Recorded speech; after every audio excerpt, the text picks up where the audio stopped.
Former President Donald Trump faces his one-time ambassador to the UN, Nikki Haley, in today's Republican presidential primary in Michigan. And Trump enters the contest after a string of primary victories, bringing him closer to securing his party's nomination for the November ballot. Meanwhile, President Biden, he's facing backlash from some voters who oppose his handling of the Israel-Hamas conflict. CBS News correspondent Jared Hill has more from New York.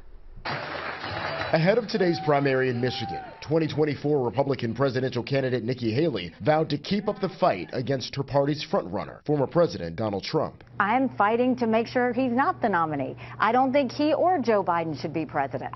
But Trump has already won every GOP primary so far, and he's expected to add the Great Lakes state to the list tonight. He has a lot of momentum, there's no doubt about it. President Biden is also on the ballot, but he faces opposition from people critical of his handling of the war between Israel and Hamas. Activists are pushing supporters to vote uncommitted in protest. The whole world demonstrated and demanded for this war to stop. He does have this power. Experts say protest votes in Michigan's primary could spell trouble for Biden come November in a battleground state he won in 2020 after it went for Trump in 2016. If a sizable portion of the Democratic electorate here in Michigan votes uncommitted during the primary, that will be a 5-alarm fire for the White House. Later this week, both Trump and Biden turn their attention to the southern border with dueling trips to Texas. I've been planning to go Thursday. What I didn't know is my good friend apparently is gone. Meanwhile, Haley has a rally scheduled today in Colorado, part of a multi-state run in the lead-up to next week's Super Tuesday. Jared Hill, CBS News.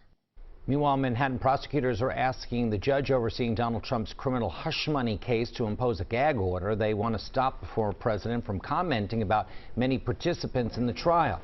Prosecutors say Trump's comments have already resulted in hundreds of threats to the district attorney's office. The former president is charged in New York with making illegal hush money payments to adult film star Stormy Daniels. The criminal trial is scheduled to get underway on March 25th.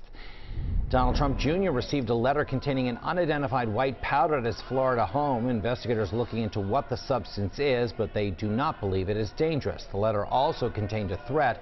Back in 2018, a letter also addressed to Trump Jr. contained a substance that turned out to be non-deadly.